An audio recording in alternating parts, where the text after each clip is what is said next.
Suhani, what's going on? Sir আমি এই গাছটার নাম বোটানির বইতে খুঁজছি। Very good.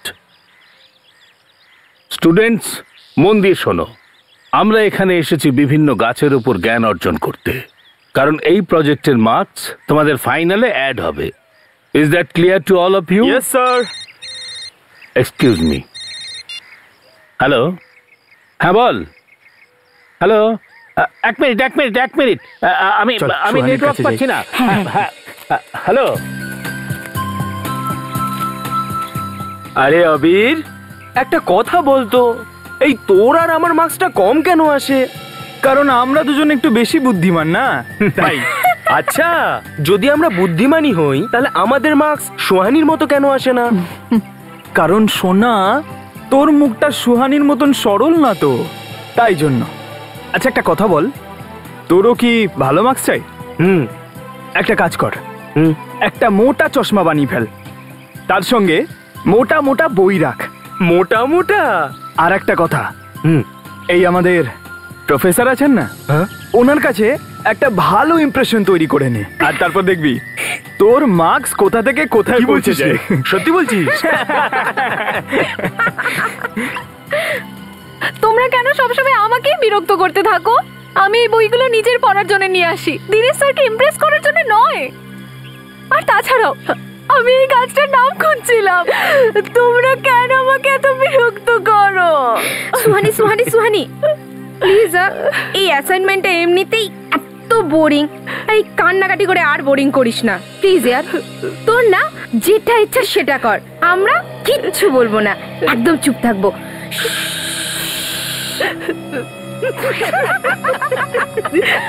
এই তিনজন আমাকে এইভাবে বিরক্ত করবে, আমি এদের নালিশ আজকে স্যারকে করেই ছাড়বো।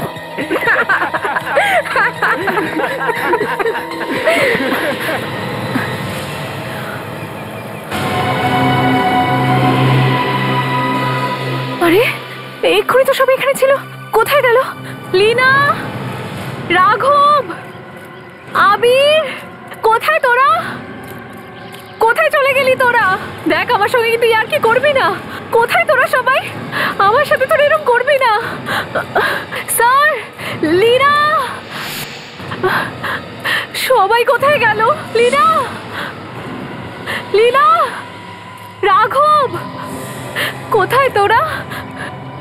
স্যার, রাঘব আমাকে একা ছেড়ে কোথায় গেল? স্যার, লীনা, রাঘব, আবির, কোথায় তোরা সবাই?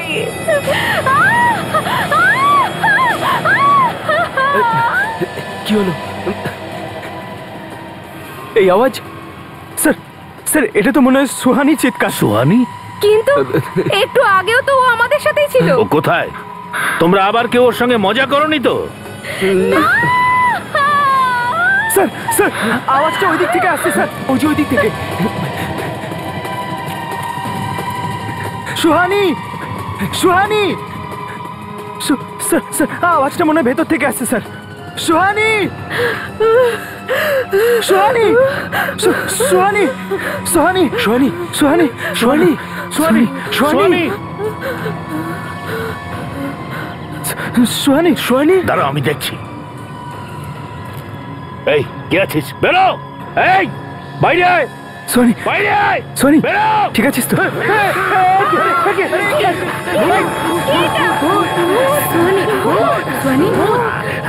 সোহানি, সোহানি, সোহানি কি হয়েছে?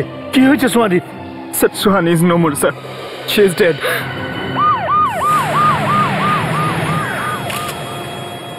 যখন সুহানি এখান থেকে বাইরে বেরোলো তখন তোমরা সবাই একটা লোককে, যাকে জানোয়ারের মতন দেখতে, তাকে দেখতে পেলে। হ্যাঁ স্যার, আমি ওকে ধরতে ভেতরে গেলাম আর ও আমাকে ধাক্কা দিয়ে পালিয়ে গেল। আর স্যার, ওকে দেখতে এতই ভয়ঙ্কর ছিল যে আমিও খুব ভয় পেয়ে গিয়েছিলাম। তোমাদের টিমের একটা মেয়ে উধাও হয়ে গেল আর তোমরা জানতেই পারলে না? স্যার, জানতে পারবো না কেন?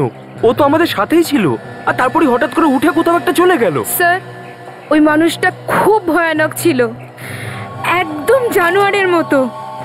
ও, মানুষের মতো জানোয়ার? এটা কি করে হতে পারে স্যার? দেখা যাক। স্যার, এই দেখুন স্যার, এই যে চিহ্ন, এখান থেকে মাংস ছিঁড়ে নেওয়া হয়েছে। মনে হচ্ছে কেউ কামড়ে ছিঁড়ে নিয়েছে। এই দাগগুলো কামড়ানোর দাগ মনে হচ্ছে। কোনো অস্ত্র দিয়ে একে মারা হয়নি। এইরকম ভাবে জানোয়ারই মারতে পারে শুধু। ক্ষতগুলো দেখে মনে তো হচ্ছে একে খেয়ে ফেলতেই চাইছিল বুঝি। স্যার, আপনি বলতে চাইছেন ক্যানিবল? ক্যানিবল, নরখাদক। যেভাবে এই মেয়েটার শরীরে আঘাতের চিহ্ন আছে, মনে হচ্ছে কোনো নরখাদক মানুষই হবে। দেখতেই হচ্ছে যে ও সত্যি জানোয়ার নাকি কোনো মানুষ। কোন দিকে পালিয়েছিল? ওই দিকে, জঙ্গলের দিকে। জঙ্গলের দিকে? চলো জঙ্গলে গিয়ে দেখি। তবে হ্যাঁ, সাবধানে, বিপজ্জনক হতে পারে ও। চলো।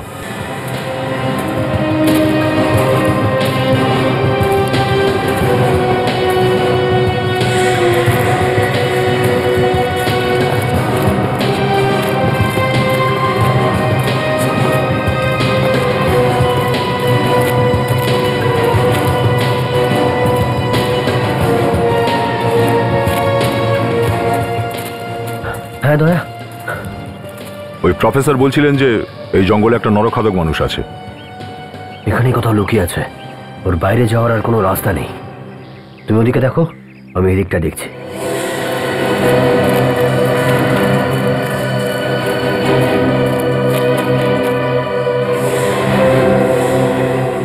এখানে একটা গুহা আছে, হয়তো এর ভেতরেই ও লুকিয়ে আছে। বিবেক, তুমি পেছন থেকে যাও। নাতাশা, তুমি এদিক দিয়ে ঢোকো। ওকে।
সত্যি জানোয়ারের মতো দেখতে স্যার।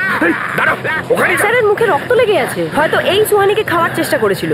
হ্যাঁ কাজল, মনে হয় ওর মানুষ খাওয়ার অভ্যেস হয়ে গেছে। এটা স্যার আমাকে খেতে আসছে স্যার। বিবেক, ধরো ওকে।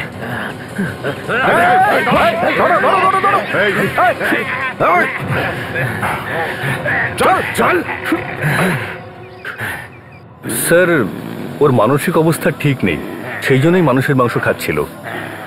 ভীষণই ভায়োলেন্ট। হ্যাঁ স্যার, দুজন ওয়ার্ড বয়ের হাত কামড়ে দিয়েছে ও। সেই দুই বেচারি চাকরি ছেড়ে পালিয়ে গেছে। তাহলে আপনি একে শান্ত হওয়ার ইঞ্জেকশন দিচ্ছেন না কেন? ঘুমিয়ে পড়তো। 15 মিনিট আগে দিয়েছিলাম, আবার উঠে পড়েছে। এখন এত তাড়াতাড়ি দ্বিতীয় ইঞ্জেকশন দেওয়াটা ঠিক নয়। ডক্টর জান, কিছু একটা করুন। ধরো ধরো ওকে।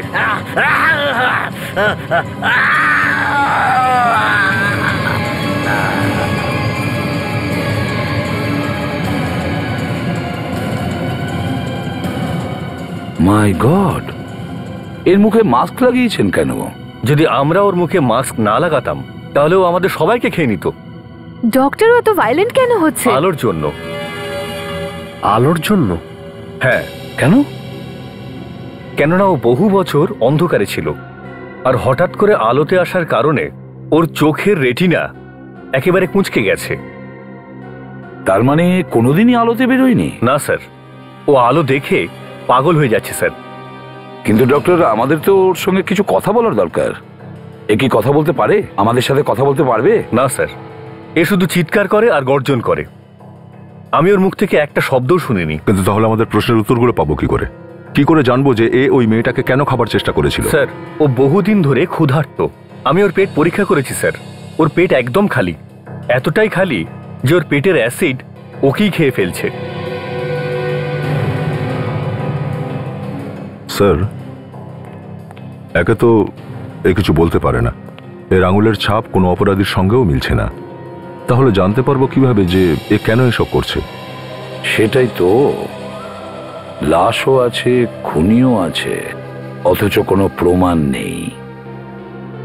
দয়া, তুমি একটা কাজ করো, স্যার। আবার ওই কেল্লাতে যাও।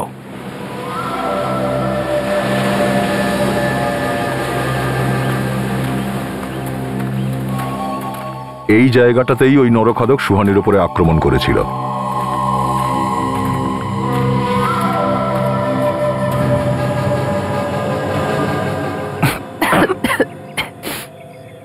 খুব দুর্গন্ধ বেরোচ্ছে স্যার, মনে হচ্ছে কিছু পচে গেছে।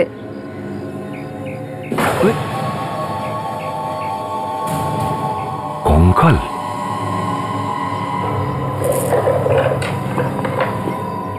মানুষেরই মনে হচ্ছে।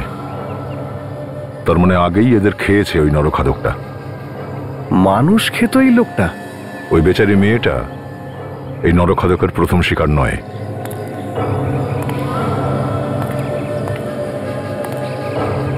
কতগুলো কঙ্কাল স্যার? My goodness!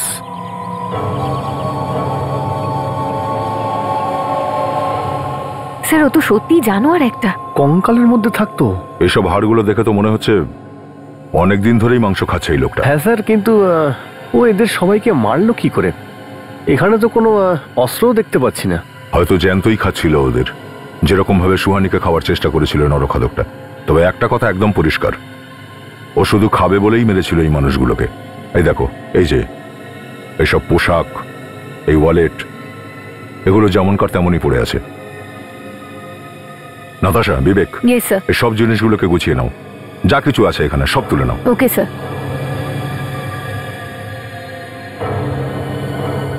শহরের ঠিক মাঝখানে একটা নরখাদক, একটা মানুষ যে মানুষকে খায়। টাকা, ক্রেডিট কার্ড, ড্রাইভিং লাইসেন্স, সবকিছু যেমনকার তেমনই আছে। এসব কেউ বারও করেনি। উদ্দেশ্য পরিষ্কার স্যার, এই খুন টাকার জন্য তো করা হয়নি। হ্যাঁ স্যার, এই ড্রাইভিং লাইসেন্স আর আইডি কার্ড থেকে আমরা এটা খবর করতে পারি যে কেউ এদের মিসিং এর কোনো রিপোর্ট লিখিয়েছিল কিনা। হ্যাঁ, অবশ্যই। Vivek. Yes sir. Yes sir. Vivek, একটু খুঁজে দেখো তো আমাদের মিসিং পার্সনস রিপোর্টে, দেখো এই লোকগুলো নিখোঁজ হওয়ার রিপোর্ট লিখিয়েছে কিনা। Yes sir.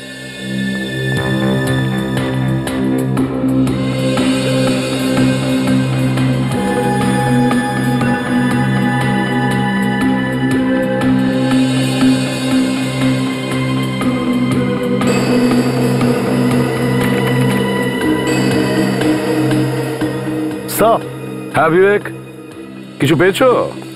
হ্যাঁ স্যার, এগুলোর মধ্যে একটা ম্যাচ করেছে। গুড। দ্বিতীয়টা?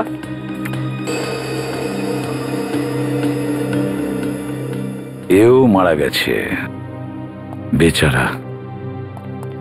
যখন আমরা এদের মৃত্যুর খবর পরিবারের লোকেদের দেব, কি অবস্থা হবে ওদের? কিন্তু একটা কথা কিছুতেই বুঝতে পারছি না, যে এতগুলো লোক নিখোঁজ হয়ে গেল ওই কেল্লা থেকে, আর কেউ আমাদের কোনো খবরই দিল না। স্যার, এমন কোনো কম্পিউটার তো আমাদের দেশে কোথাও লাগানো নেই যাতে সমস্ত নিরুদ্দেশ লোকেদের তথ্য আছে। অনেক লোক তো স্যার রিপোর্টই লেখায় না।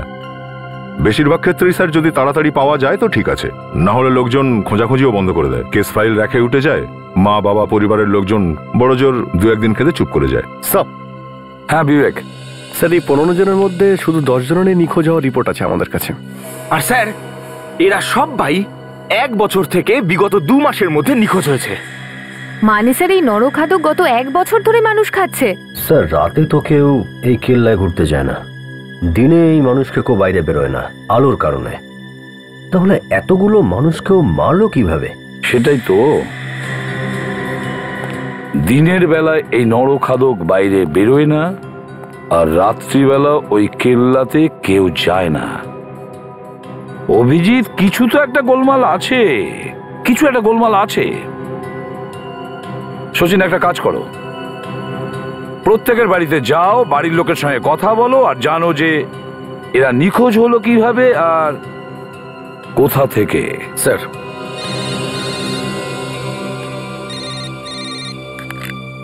হ্যাঁ সালুকে, যখনই আমরা সিরিয়াস কিছু ডিসকাস করি তখনই তোমার ফোন আসে। কি হয়েছে বলো। কি? আচ্ছা ঠিক আছে, আমরা আসছি। ওকে। ডক্টর সালুকে, কখনো ভেবেছিলে যে এই ধরনের জিনিসও দেখতে হবে?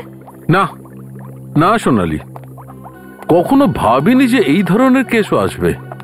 শহরের মধ্যেই মানুষ মানুষের মাংস খাবে। হ্যাঁ সালুকে, হাড়গুলোর ব্যাপারে কি জানতে পেরেছো? হ্যাঁ বস, আমরা এই হাড়গুলো ডিএনএ টেস্ট করে নিয়েছি। আর এমনিতেই মাথাটা খারাপ ছিল যখন জানতে পারলাম যে শহরের মধ্যেই মানুষ মানুষকে মেরে খাচ্ছে। আর তারপর আরো মাথাটা খারাপ হয়ে গেল যখন জানতে পারলাম যে সব কটা লোক 70-80 বছরের ছিল। 70-80 বছর বয়সী? হ্যাঁ। 15 জনের 15 জনই? হ্যাঁ অভিজিৎ, 70 বছরের কম তো কেউ ছিল না। খুব অদ্ভুত ব্যাপার। মানে স্যার, এই নরখাদকটা 70-80 বছরের মানুষদের মাংস খেতেই পছন্দ করতো? সেটাই তো মনে হচ্ছে দা। শুধু তাই নয়, এর থেকে আরো একটা অদ্ভুত কথা জানা গেছে। সেটা কি? স্যার, এই হাড়গুলোর ধারগুলোকে ভালো করে দেখুন। এই দেখুন, দেখতে পাচ্ছেন আপনি? হাড়গুলোকে কাটা হয়েছে কোনো জিনিস দিয়ে? আমার মনে হয় এই ধরনের কোনো ইনস্ট্রুমেন্ট ইউজ করা হয়েছিল। আর একটা কথা, এই হাড়গুলোকে দেখো, মনে হচ্ছে সবকটা হাড়ই প্রায় একই সাইজের, যেন কেউ মাপ করে কেটেছে হাড়গুলোকে। এই নরখাদকটা তো মানুষের মতন দেখতে একটা জানোয়ার, ও হাড় মাপবে কি করে? মেপে মেপে কেন কাটবে? মেপে কেন খাবে? স্যার, যেখানে আমরা এই হাড়গুলো পেয়েছি সেখানে তো আমরা কোনো অস্ত্রও খুঁজে পাইনি স্যার। বস, তোমরা মানো আর না মানো, কিন্তু আমার মনে হচ্ছে যে এই সমস্ত হাড়গুলোই কোনো সার্জিক্যাল শ দিয়ে কাটা হয়েছে। কিন্তু কিভাবে? কিভাবে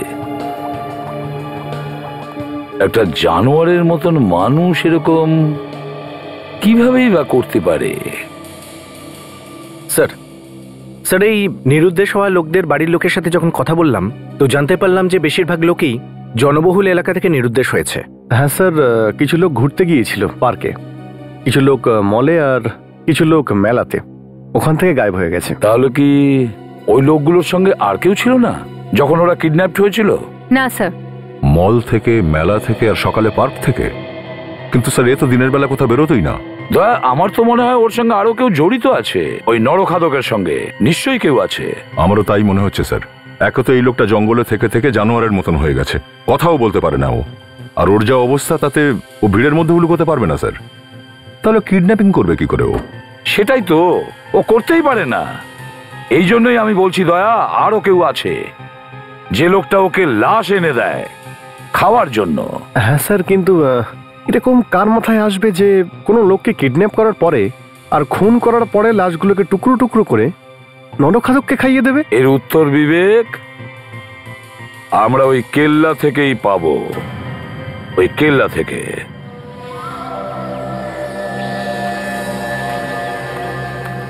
একটা ব্যাপার তো নিশ্চিত, ওই নরখাদকটা শিকার খোঁজবার জন্যে নিজে বাইরে আসতো না। নিশ্চয়ই কেউ না কেউ আছে যে ওর জন্য লাশগুলো এখানে নিয়ে আসতো। হ্যাঁ স্যার, ওই রাস্তাটা খুঁজে বের করতে হবে যে রাস্তা দিয়ে লোকটা লাশের টুকরোগুলো গুহার মধ্যে নিয়ে আসতো। ওই টুকরোগুলো কোনো ব্যাগে ভরে আনতো হয়তো, কারণ একটা দুটো নয়, প্রায় 15 থেকে 20টা লাশ এখানে আনা হয়েছে। স্যার, লাশগুলো হয়তো কোনো গাড়িতে করে নিয়ে আসতো, আর গাড়িটা কেল্লার বাইরে কোনো একটা জায়গায় রাখতো, আর এখানে আসার জন্য কোনো একটা রাস্তা ধরে হেঁটে আসতো। আমরা এই রাস্তাটা খুঁজি। চলো দেখা যাক।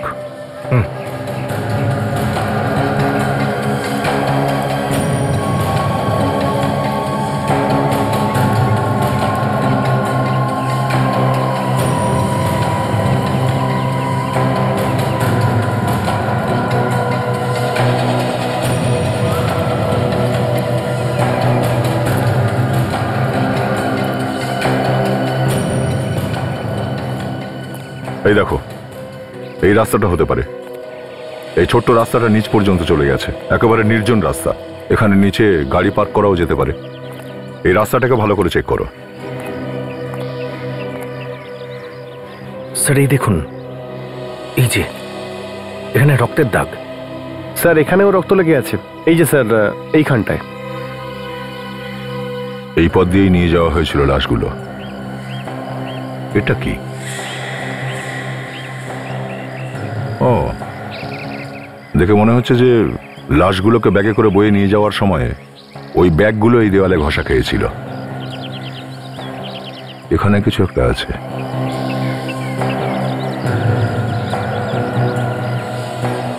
দড়ি।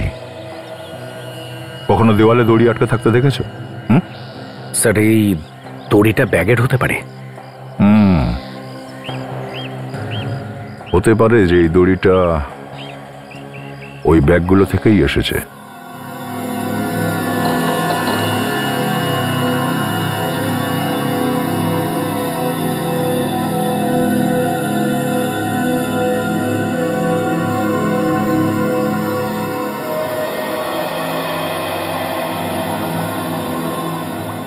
চালকে স্যার, এই আপনার চা তো অনেকক্ষণ ধরে ফুটছে, এবার তো বলুন এর মধ্যে কি আছে।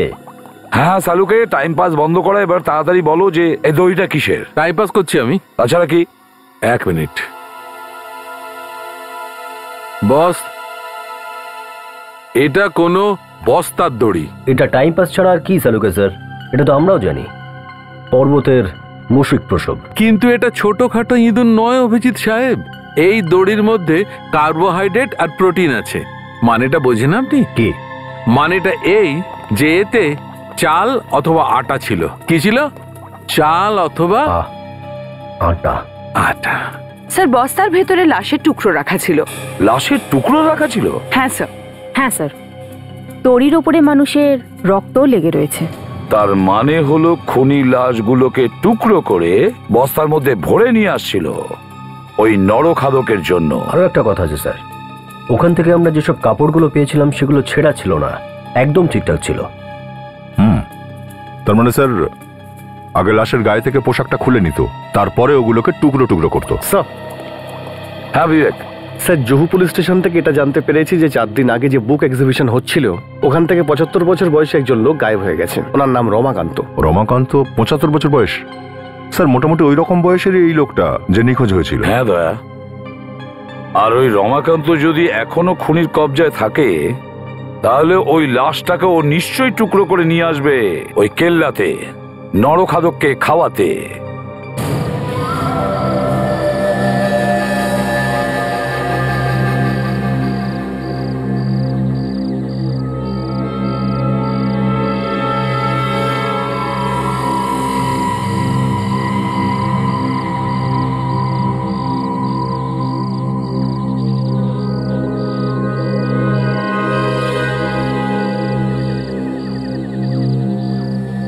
সকাল তো হয়ে এলো, লাশ নিয়ে তো দূরের কথা, কেউ ঘুরতে ফিরতেও তো এলো না এখানে। ওই নরখাদকটার মেডিকেল রিপোর্টেও লেখা ছিল যে ও রোজ খেত না, বহুদিন পর পর 2-1 দিনই ও খেতে পেত।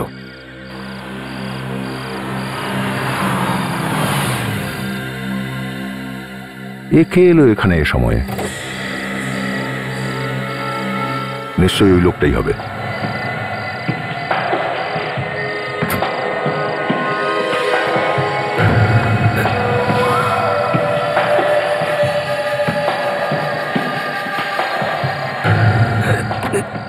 ও, খালি হাতে আসেনি, সাথে কিছু নিয়েও এসেছে।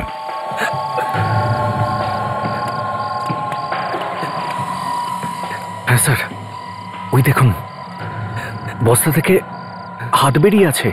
হ্যাঁ, ওই লোকটাই। লুকিয়ে পড়ো, লুকিয়ে পড়ো।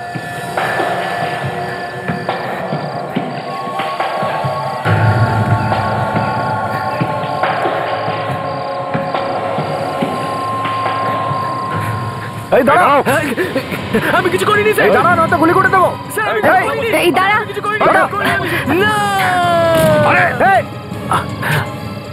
লাফিয়ে পড়লো। সচিন, বস্তাটা তুলে নাও, আমি নিচে গিয়ে দেখছি।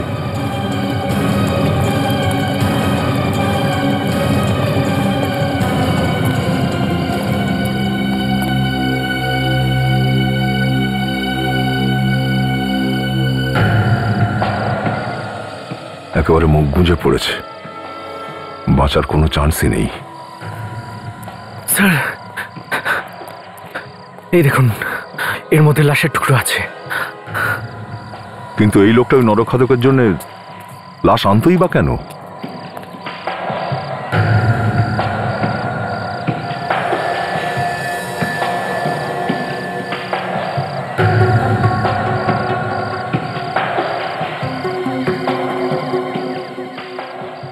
তো দেখছি শুধুই টাকা, না কোনো ড্রাইভিং লাইসেন্স, না কোনো আইডি কার্ড। এই লোকটার তাহলে পরিচয় কি? স্যার, ওর গাড়ি থেকে কিছু পাওয়া যেতে পারে। চেক করে দেখি, চলো।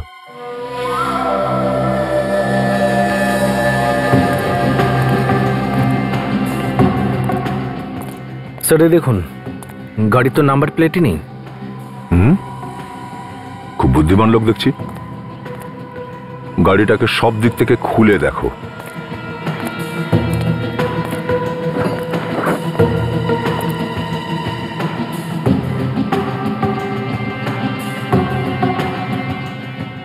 বিবেক।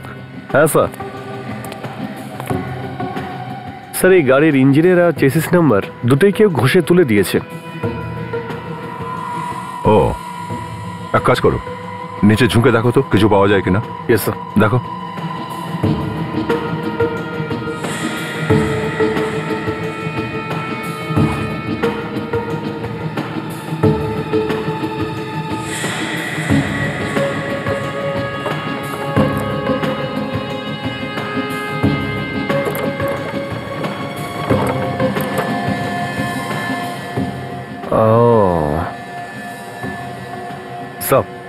হ্যাঁ, গাড়ির অ্যাক্সেল নতুন, একদম নতুন। আচ্ছা, তাহলে তো ওটাতে নাম্বার লেখা আছে নিশ্চয়ই। হ্যাঁ স্যার, স্টিকার আছে। দেখো।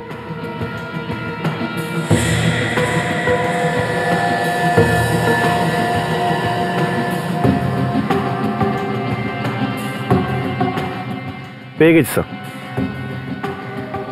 স্যার, কোম্পানির নাম অটন প্রাইভেট লিমিটেড আর batch number KBC AUG. Good. এই কোড নাম্বার থেকেই জানতে পারবো যে কোন গ্যারেজে এটা পাল্টানো হয়েছিল। আমাদের কাছ তো হয়েই গেছে। এই নাম্বার থেকে খুনিটার ইতিহাস জেনে নেওয়া যাবে। বলো দয়া। স্যার, ওর ওয়ালেট থেকে এই 200 টাকা পাওয়া গেছে, কিছু খুচরো পয়সাও আছে স্যার, আর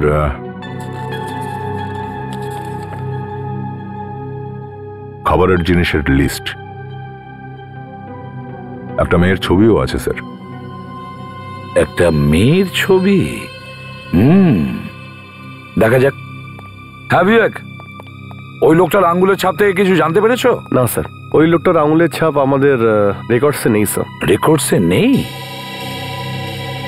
একটা কাজ করো, এই মেয়েটার ছবিটা স্ক্যান করে দেখো, দেখো এর ব্যাপারে আমাদের রেকর্ডসে কিছু আছে কিনা। একটা চান্স নিয়ে দেখি দয়া, হয়তো এই মেয়েটার সাহায্যে আমরা ওই লোকটার ব্যাপারে কিছু জানতে পারবো।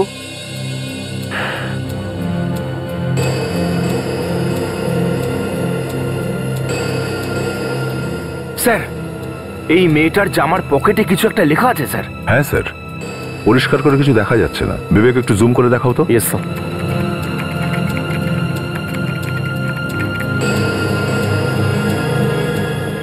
দুটো লেটার আছে স্যার ইংরাজির, নিচের দিকটা দেখছি কাটা আছে স্যার। একটা কাজ করা যাক, এই A to Z সব কটা অ্যালফাবেট মাঝখান থেকে কাটো আর ওগুলোকে ম্যাচ করে দেখো, ম্যাচ করে দেখো এই দুটো লেটারের সঙ্গে।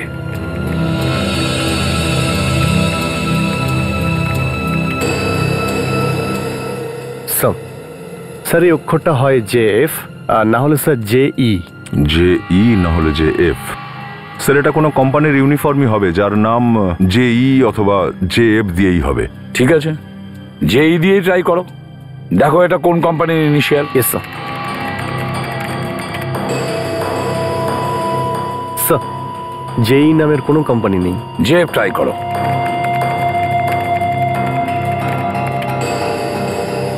JF মানে স্যার জ্যাজ ফিজ, এটা একটা ফাস্ট ফুড সেন্টার। জ্যাজ ফিজ? জ্যাজ ফিজ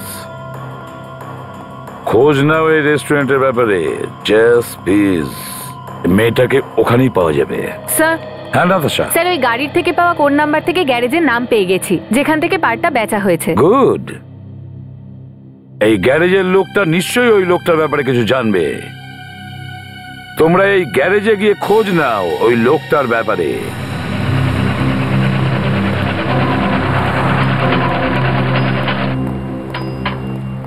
এই শোনো। নমস্কার স্যার, বলুন কোনো দরকার আছে? হ্যাঁ, গাড়ি ঠিক করাবেন, কিন্তু আপনি তো খালি হাতে খালি এসেছেন। হাতে এই জন্য এসেছি কারণ আমরা একটা লোককে খুঁজছি যার গাড়ি এখানে তৈরি করা হয়েছে তোমাদের গ্যারেজে। কোনো গন্ডগোল হয়েছে নাকি স্যার? অনেক গন্ডগোল আছে।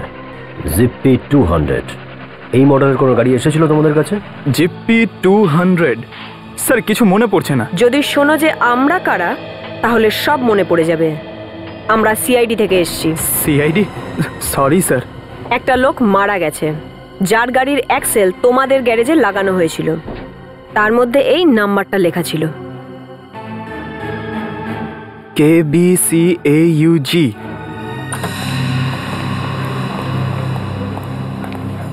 এই যে শোনো। হ্যাঁ ইয়েস স্যার। এই ছবিটা দেখো। এই মেয়েটা কি এখানে কাজ করে? এই মেয়েটা না স্যার। এক্সকিউজ মি, এই মেয়েটা কি এখানে কাজ করে? স্যার এ তো প্রিয়াঙ্কা, আমাদের এখানেই কাজ করে। এখানে কাজ করে? হ্যাঁ স্যার।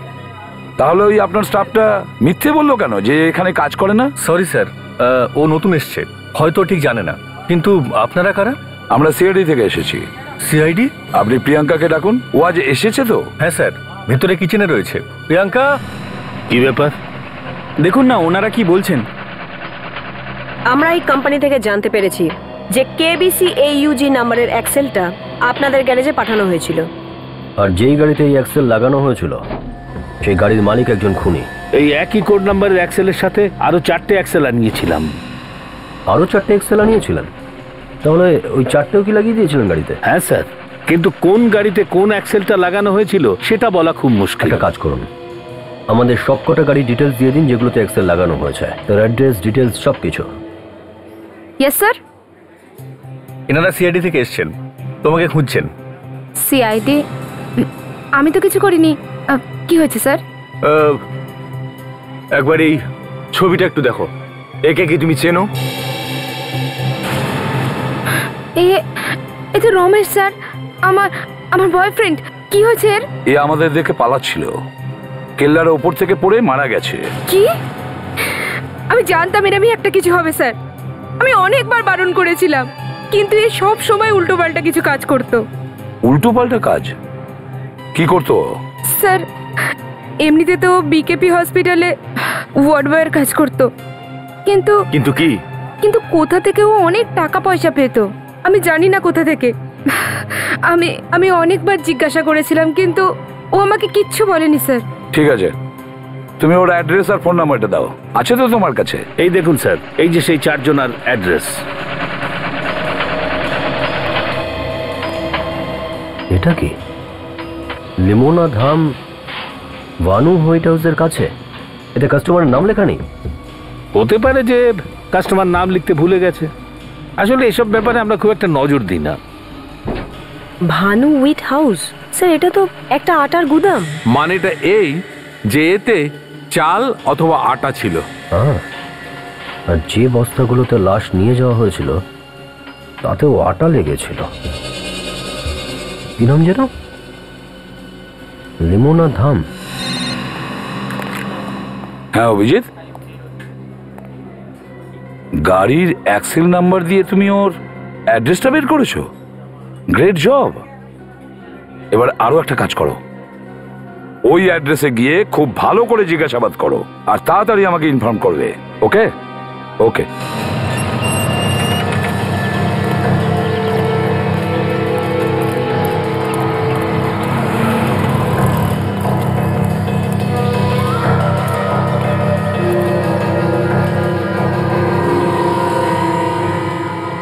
লিমোনা ধাম, এটাই খুনের বাড়ি হতো। স্যার ভেতরে যাই? চলো।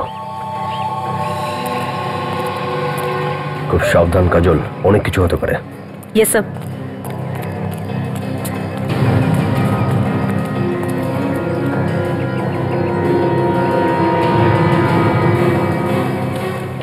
ঝুলছে।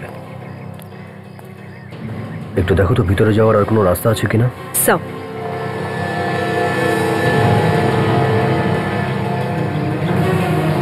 আচ্ছা,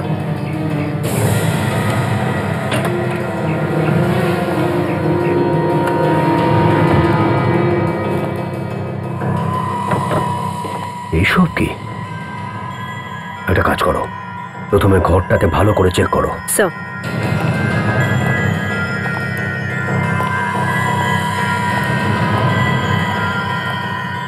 স্যার, কি হয়েছে? মাই গড,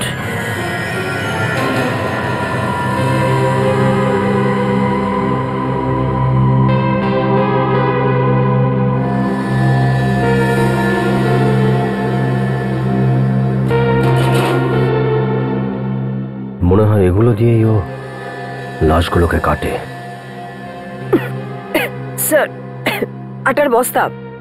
স্যার, মনে হয় ও এটাতে করেই কাটা লাশ নিয়ে যেত কেল্লাতে। মনে হয় মাথাটাই খারাপ হয়ে গেছে। কোনো নর্মাল মানুষ এমনটা করবে না।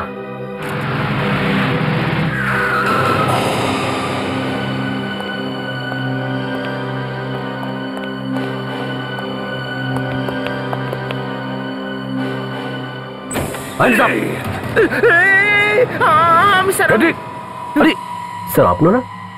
তুমি এখানে কি করছো অভিজিৎ? স্যার, এই গ্যারেজের লোকেরা আমাদের এখানকারই অ্যাড্রেস দিয়েছে। এই অ্যাড্রেসটা দিয়েছে? অভিজিৎ, আমাদের প্রিয়াঙ্কা, ওই যে রেস্টুরেন্টের মেয়েটা, আমাদেরও এই অ্যাড্রেস দিয়েছে। রমেশ ওর বয়ফ্রেন্ড ছিল। স্যার, দেখুন এখানে কি কি হয়।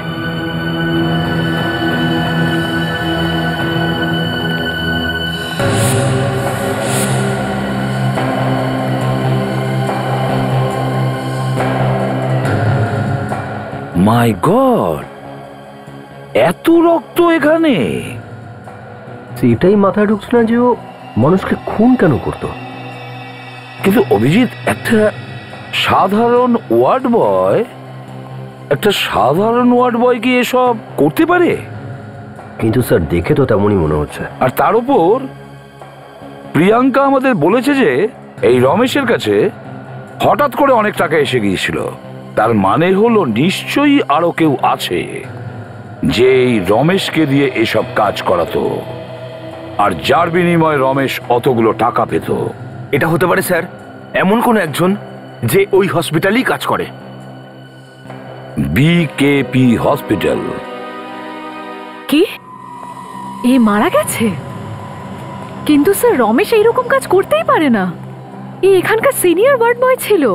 আপনি ওর সঙ্গে যারা কাজ করে সেই ওয়ার্ড বয়দেরও ডাকুন। ডাকছি স্যার।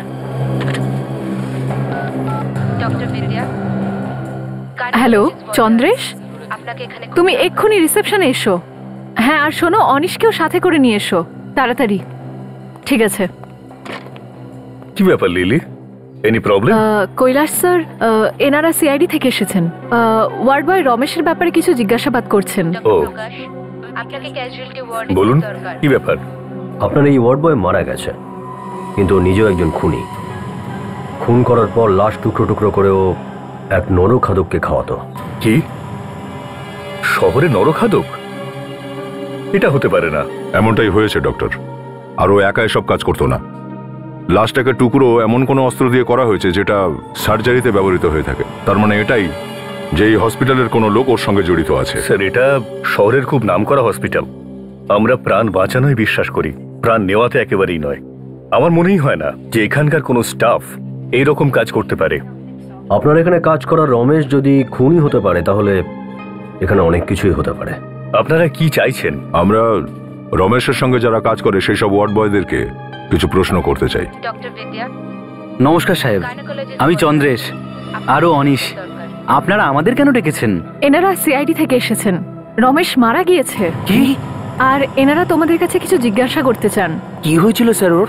অপরাধী ছিল, খুনি। লাশকে টুকরো টুকরো করতো কারোর সঙ্গে মিলে। খুন? লাশের টুকরো? আগে হ্যাঁ,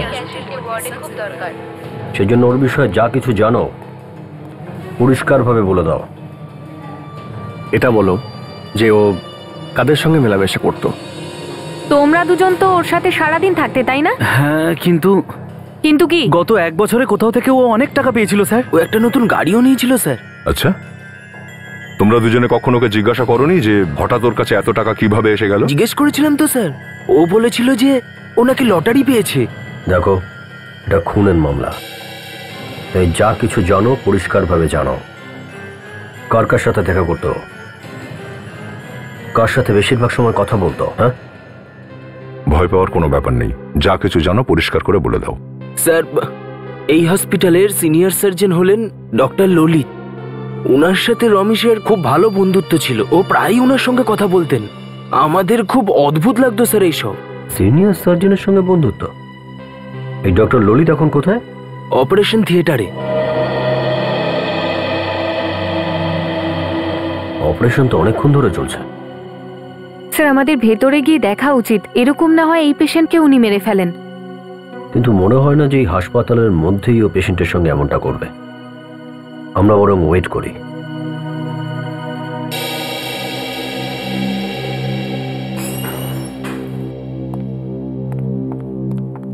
সিস্টার, বলুন। আজ সকালে যে পেশেন্টের অপারেশন করেছিলাম, আইসিইউতে গিয়ে দেখো সে এখন কেমন আছে। আচ্ছা, হ্যাঁ, ঠিক আছে? ঠিক আছে। Excuse me. ইয়েস। আপনি ডক্টর ললিত তো? আপনারা পেশেন্টের আত্মীয়? আমরা তো সবারই আত্মীয়। আমরা সিআইডি থেকে এসেছি, আপনার সঙ্গে কিছু কথা আছে। সিআইডি থেকে আমার সঙ্গে কথা বলবেন? আমি কি করেছি? ডক্টর ললিত, গত 1 বছর ধরে 70 থেকে 80 বছরের বৃদ্ধদের খুন হচ্ছে, তাদের লাশগুলো কাটা হচ্ছে।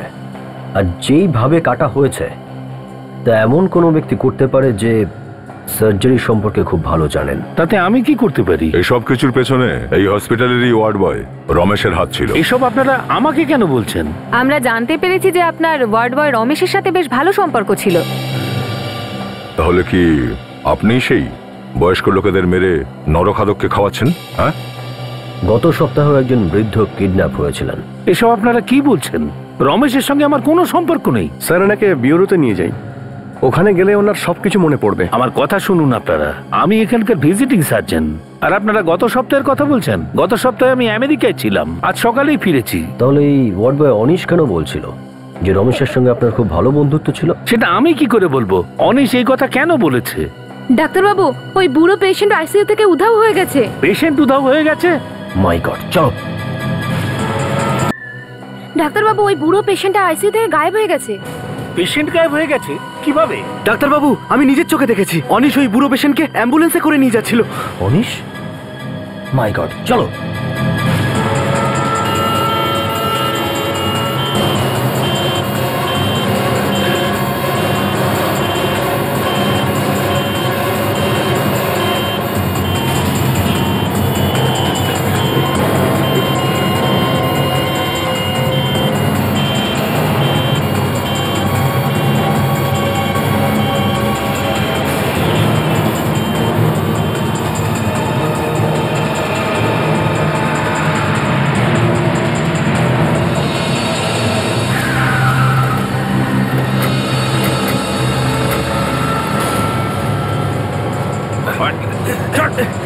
পেশেন্টকে নিয়ে যাও, পেশেন্টকে নিয়ে যাও। পেশেন্ট নিয়ে পালাচ্ছিস না? খুব মজা পেয়েছিস তুই? হ্যাঁ, বন্ধ করো এই কান্নাকাটি। এতগুলো খুন করেছো তুমি, আর ওই লাশগুলোকে টুকরো করে নরখাদককে খাইয়ে দিয়েছো। হ্যাঁ, ওর থেকে বড় জানোয়ার তো তুমি। কেন করতিস সে কাজ? হ্যাঁ, বেচারা বৃদ্ধদের মারিস? হ্যাঁ, কেন মারিস? স্যার, আমি তো ছোটবেলা থেকেই ডক্টর হতে চেয়েছিলাম। আমি 5 বার মেডিকেলের এক্সামও দিয়েছিলাম, কিন্তু প্রতিবার ফেল করে যেতাম। আমি তো শুধু ওই ওষুধটা বানানোর চেষ্টা করছিলাম যাতে মানুষের আয়ু আরো অনেক বেড়ে যায়। এই জন্য শুধু বয়স্ক মানুষের ওপরই ব্যবহার করে দেখছিলাম, কিন্তু তারা সবাই মরে গেল। তোর লাইফ তো লম্বা আমিই করবো রে, আর সেটাও কোনো ওষুধ ছাড়াই করবো, বুঝলি? নিরীহ লোকদের মারিস? হ্যাঁ, কোথায় পেয়েছো এই নরখাদককে তুমি? ওটা তো আমার কপাল ছিল। আমি জানতাম যে ওই কেল্লাতে বেশি লোকজন যাতায়াত করে না, এই জন্যে আমি ওই লাশগুলোকে একটা ফাঁকা জায়গায় যখন ফেলতে গেলাম তখন দেখলাম যে